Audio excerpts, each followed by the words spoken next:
आप सभी को जय सिया राम। आज की वीडियो में बात करेंगे कि सवारी पूछा कब देने लगती है। बहुत सारे लोग जो हमसे मिले हैं या व्हाट्सएप पर मैसेज आए हैं या किसी भी प्रकार से कांटेक्ट किया है, वो लोग यही बात कर रहे हैं कि भाई हमारे ऊपर कोई सवारी आती है, हमें पता ही नहीं किसकी है।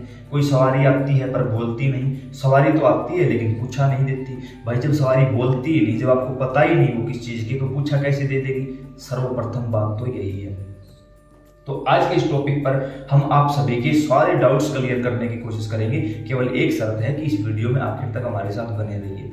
मान के चलो सवारी कब आएगी? जब आप कोई पूजा पाठ करोगे, उससे पहले सवारी नहीं आती। अगर बगैर पूजा पाठ के, काफी लोग हमसे ऐसे मिले हैं, उन्होंने कहा कि भाई हमारे घर में वो व्यक्ति है, जिंदगी में कभी राम का नाम नहीं लिया, सारा दिन दारू पिए पड़ा रहता है। कोई महिला है, वो कोई काम नहीं करती, कुछ भी नहीं जानती, पूजा पाठ नहीं करती, सारा दिन गलत बोलना, गलत करना, उसके ऊपर भी सवारी। तो भाई वो सवारी नहीं है, वो कोई ना कोई प्रेत बैठा है जो उस पुरुष या महिला के माध्यम से सिर्फ और सिर्फ अपनी जो आकांक्षाएं थी उनको पूरा करने में लगा हुआ है। वो कुछ भी नहीं, वो घर का प्रेत है। जो सवारी आपको प्राप्त होगी वो दो तरीके से होगी। सर्वप्रथम आप हद से ज्यादा मेहनत कर दोगे। जैसे बहुत सारे लोग हैं, नवरात्रों के व्रत करते हैं, बाबा हनुमान के व्रत करते हैं, माला जाप करते हैं। सबसे एक ही चीजों का निचोड़ यही है कि अगर आपको सच्ची सवारी प्राप्त होगी वो होगी केवल माला जाप करने से, और माला पर भी मंत्र जाप करने से सवारी प्राप्त होगी, अन्यथा चांसेस नहीं है। इन सब चीजों के बिना अगर कोई सवारी आ रही है तो वो शुद्ध नहीं है, वो पवित्र नहीं है। वो कहीं से या तो भेजी हुई कोई क्रिया है या आपके ही घर का कोई भूत प्रेत है जो सिर्फ आपको बहलाने के चक्कर में है। अब काफी लोग ये भी बोलेंगे कि कोई पूजा पाठ नहीं की फिर भी सवारी आ रही है, हमने तो कुछ नहीं जानते हम, लेकिन जो बोलती है वो हो जाता है। तो क्या नेगेटिविटी को पता नहीं होता इसको इस समय किस चीज की आवश्यकता है? वो सिर्फ आपको बहला के ऐसे तरीके से लगाए हुए है कि आप उसका इलाज ना करवाओ, आप चौकी दरबार में ना जाओ, क्योंकि सवारी आसानी से कभी नहीं खुलती। और जो बगैर पूजा पाठ की सवारी डायरेक्ट आ ही गई, बोल रही है, पूछा दे रही है, वो शुद्ध सवारी नहीं है। पितरों के लिए भी आपको पहले पितरों की साधना करनी पड़ती है, फिर उसका शुद्धिकरण करवाना पड़ता है, उसके बाद उससे पूछा लेनी शुरू करनी पड़ती है। तो सर्वप्रथम तो जिन लोगों को सिद्धि सवारी शक्ति चाहिए और आप लोगों का कोई मार्गदर्शक इस समय नहीं है, प्रार्थना करूंगा सर्वप्रथम तो अपने आप को शिष्य बना लो। जब आप अपने आप को शिष्य बनाओगे तब किसी योग्य संत की शरण में चले जाओगे, वो आपका उद्धार कर देंगे, मार्गदर्शन कर देंगे। फिर तो आपको किसी वीडियो को देखने की या कुछ करने की जरूरत है ही नहीं। फिर भी लगे कि जब तक गुरु ना मिले हैं या गुरु पूरी तरह बताते नहीं तो क्या करें? तो इसके लिए हमने आप सभी के लिए रुद्राक्ष की इस माला को 25 मंत्र एवं 18 देवताओं की सिद्धि द्वारा सिद्ध जागृत अभिमंत्रित कर दिया है। आप इस माला के जरिए गुरु हैं तो उनके सानिध्य में गुरु नहीं है तो आप भगवान शिव, माता पार्वती को अपना गुरु पिता, गुरु माता मानकर ओम नमः शिवाय का जाप करिए। पहले गुरु है, गुरु ने मंत्र दे रखा है तो उसी मंत्र का इसके ऊपर आप जाप करिए। निश्चित तौर पर भगवान कृपा करेंगे और जिस चीज के लिए आप बैठे हो उस चीज की आपको अवश्य प्राप्ति होगी। तो सर्वप्रथम बात तो यही रही कि खुद की मेहनत से सवारी। दूसरी होती गुरु द्वारा दी गई सवारी। उसके लिए गुरु देखता है कि इस शिष्य ने 2-3 साल मेरी अच्छी सेवा की है, अब मैं इसको इस भक्ति के फल स्वरूप कोई प्रसाद देता हूं। तब गुरु अपनी शक्ति का शक्तिपात उस बच्चे के अंदर करवाते हैं। वो शक्ति बिना किसी पूजा पाठ के भी आ सकती है, लेकिन जब 2-3 साल आपने वहां सेवा की है तो आपकी भक्ति वैसे ही उस लेवल की हो चुकी होती है। और जब आपकी भक्ति उस लेवल की हो चुकी होती है तब गुरु को उस देवता की तरफ से इंडिकेशंस मिलती हैं कि अब इस बच्चे के अंदर हमारी शक्ति ट्रांसफर करवा दो।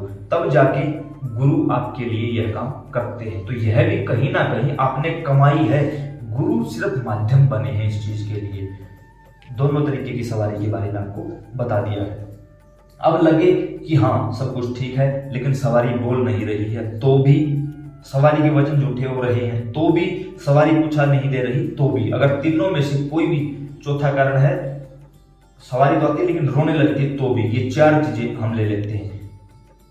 ये बोले कैसे, पूछा कैसे दे, हमारा मार्गदर्शन कैसे करे, इन सभी का एक ही इलाज है, हद से ज्यादा मंत्र जाप। जितना ज्यादा मंत्र जाप करोगे उतनी उस शरीर के अंदर बैठी सवारी को शक्ति मिलेगी, वो ऊपर की ओर उठेगी और आपकी कुंडलिनी को पूरी तरह जागृत कर देगी और आज्ञा चक्र पर ले आएगी।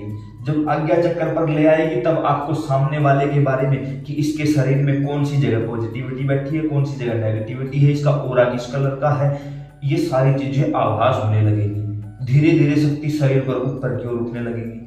शक्ति दाएं बाएं शरीर पर कहीं भी बैठ सकती है, कोई विशेष बात नहीं होती। वो शक्ति अपना स्थान खुद चुनाव करती है, या फिर हम शक्ति से प्रार्थना करते हैं। काफी लोग बोल देते हैं कि सब शरीर पर बताओ, कानों में बताओ, पास बैठकर बताओ, आवाज के माध्यम से बताओ, सोपन के माध्यम से बताओ। वो आप लोगों के ऊपर डिपेंड करता है, आप उनसे कैसे काम लेते हो। तो अब लगे कि हमारा गुरु नहीं है तो सर्वप्रथम गुरु की तलाश मत करो, शिष्य बन जाओ, गुरु अपने आप आ जाएंगे। लगे कि नहीं है, भगवान शिव माता पार्वती तुम त्रिभुवन गुरु वेद बखाना, भगवान शिव त्रिभुवन के गुरु हैं, उनकी शरण में चले जाओ, वो अपने आप संभाल लेंगे सब कुछ। मंत्र जाप हद से ज्यादा करो। जिस देवता का मंत्र जाप करते हो उसके दिन मान के ओम नमः शिवाय करते हो, हर सोमवार को कम से कम 108 माला और हवन करो। भगवान शिव का जलाभिषेक करो, हर रोज दीपक लगाओ शाम के समय। जिस भी देवी देवता करते हो हद से ज्यादा उसके जाप कर दो, उस सवारी को पूरी तरह उठाओ। इसके साथ मोस्ट इंपॉर्टेंट चीज ये है कि आप ध्यान लगाओ। ध्यान लगाए बगैर कभी भी आज्ञा चक्कर पूरी तरह जागृत नहीं हो पाता, और जब तक ये जागृत नहीं हो पाता तब तक हमें अच्छी प्रकार से समझ नहीं आता कि सामने वाले के अंदर परेशानी क्या है। जितना ज्यादा हो मान के चलो आपने यहाँ बैठे बैठे 108 माला कर ली। 108 माला के बाद कम से कम हर रोज का नियम बनाओ, और कुछ नहीं, हर रोज 51 माला जरूर करेंगे, और हर रोज कम से कम 15 मिनट का ध्यान जरूर करेंगे। 15 मिनट बैठ जाओ। ध्यान लगे ना लगे ये दूसरी बात है, कैसे भी विचार दिमाग में क्यों ना आए, आने दो, लेकिन आप पूरी तरह शांत रहने की कोशिश करो। कहीं से बाहर की आवाजें आपके कानों में ना आए। कोई भी आप मुद्रा बना सकते हो, शांत बैठे हो, हाथ जोड़े हुए हो। कोशिश करो कि जितना शांत रहा जा सके उतना शांत। पीठ को एकदम सीधा रखोगे, क्योंकि कुंडलिनी जागरण इसी माध्यम से होता है, रीढ़ की हड्डी के द्वारा। बिल्कुल शांत रहो। आज्ञा चक्कर पर देखने की थोड़ी बहुत कोशिश करो। पहले बंद आंखों से अनुभव करो। लगे कि आंखें बंद करने के बाद बहुत ही गंदे दृश्य दिखाई दे रहे हैं, क्योंकि होगा शुरुआत में, तो जो देवी देवता सामने बैठे हैं उनके मुखमंडल की तरफ देखने लग जाओ। उनके पांव पर नजर रखो। दीपक लगा रखा है, थोड़ी सी कम से कम 1 हाथ की दूरी पर बैठ जाओ, उनसे दीपक की तरफ देखते रहो। इसको एक प्रकार से त्राटक भी बोलते हैं। कोई दीवार पर सामने छोटा सा बिंदु अंकित कर लो, इसको बिंदु त्राटक बोलते हैं। यानी त्राटक, ध्यान, ये 2 चीजें ऐसी हैं जो आपकी आज्ञा चक्कर की 5 परतों को साफ करने में आपकी मदद करती हैं। ज्यादा से ज्यादा आप 3 ही परतों को जागृत कर पाओगे। 5, 4, 3 ही परतों को आप जागृत कर पाओगे। लास्ट की जो 2 परतें हैं वो बहुत ही रेयर होती हैं। कोई बात नहीं, अगर आपने 3 परतों को भी जागृत कर लिया तो भी आप सूक्ष्म जगत की चीजों को महसूस कर पाओगे, उनको देख पाओगे, पॉजिटिविटी को भी, नेगेटिविटी को भी, और आपके देवी देवता अपने आप ही आपको उसका आभास करवाना शुरू कर देंगे। गुरु के सानिध्य में रह के करोगे और भी जल्दी रिजल्ट मिलेगा। देवी देवता से प्रेम करना शुरू कर दो। जितना ज्यादा प्रेम करोगे उतनी जल्दी कृपा प्राप्त होगी।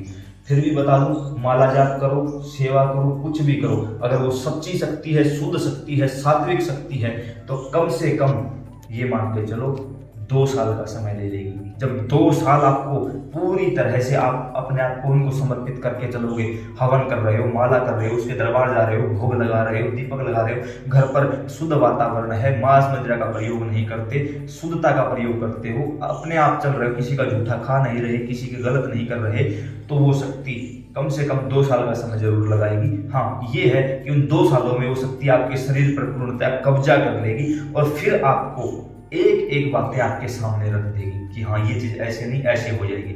हाँ, कुछ रेयर लोग ऐसे हैं जिनके अंदर शुरू से ही कृपा हो जाती है, या पूर्व जन्मों के कारण उन पर कृपा हो जाती है, या उनको गुरु का सानिध्य प्राप्त हो जाता है, तो वो मार्ग जल्दी उनका आसान हो जाता है। 2 साल उन लोगों के लिए जिनको या तो गुरु की प्राप्ति नहीं हुई है, या जिनके गुरु उनसे दूर हैं, वो समय समय पर मिल नहीं पाते, या जो ग्रस्त जीवन में रहते हुए भी सारी चीजें एक साथ नहीं कर पाते, तो 2 साल का समय लग जाता है। 2 साल बाद वो शक्ति आपको सारी चीजें बताने लगती है। कोशिश करो, पहले खुद के बारे में पूछो, यहाँ आराम से बैठकर अपने आप की तरफ, अंदर की तरफ जानना शुरू करो। सर्वप्रथम कि मैं कैसा हूँ, मेरा सूक्ष्म शरीर कैसा होगा, कितने मेरे शरीर बन गए होंगे, मेरा आभा मंडल कैसा है। यहाँ आज्ञा चक्कर पर आपको दिखाई देगा कि मेरा आभा मंडल कैसा बना हुआ है, कितनी परतें बन चुकी हैं।